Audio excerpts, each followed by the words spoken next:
আসসালামু আলাইকুম বন্ধুরা, কাগজ কেলে দিয়ে বানানো দুটি মাঝারি সাইজের ফুলদানি। এটা আমার প্রথম পার্ট, আপনারা সবাই দেখবেন। প্রথমে দুটা নারিকেলের খোসা ও দুটি 1 লিটারের বোতলকে কেলে দিয়ে ঢেকে দেব। এরপর নারিকেলটা খোসাটার উপর আমি বোতলটা লাগিয়ে দিব। বন্ধুরা, তোমরা সবাই দেখো আমি এটা কিভাবে লাগাই। ভালো করে জোড়া লাগিয়ে নেব। প্রথমে মালের ওপর আমি কিছুটা কেলে দিয়ে তারপর ওপরে বোতলটা ভালো করে লাগিয়ে নেব। তারপর চারপাশ থেকে ভালো করে জোড়া লাগিয়ে দেব যাতে এটা খুলে না যায়। আর এটা আমি 2 দিনের জন্য রোদে শুকাতে দেব। বাকি কাজটা আমি শুকানোর পরে করব।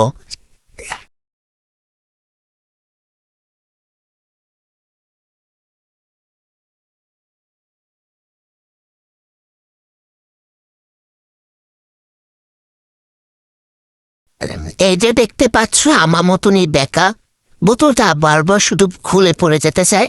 আমি সুন্দর করে লাগিয়ে নিচ্ছি, তাও এটা এক কাইট হয়ে যাইতেছে। যাই হোক, আমি ভালো করে চারপাশটা লাগিয়ে নিব।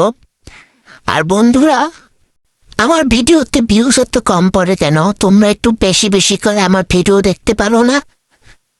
আমি যদি আমার ভিডিও দেখতে পারতাম আর সেটা যদি ভিউজ হইতো, তাহলে হয়তো আমার মিলিয়ন মিলিয়ন ভিউজ পড়তো।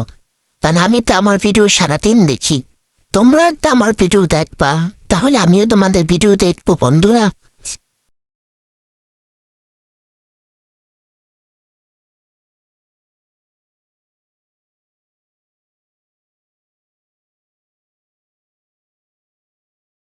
বন্ধুরা, আমি বোতলের উপরে মুখটা একটু বড় করে দিয়েছি। হাত দিয়ে চেপে চেপে মুখটা একটু বড় করে দিয়েছি যাতে পরবর্তীতে আমি মুখটা ভালো করে দিতে পারি।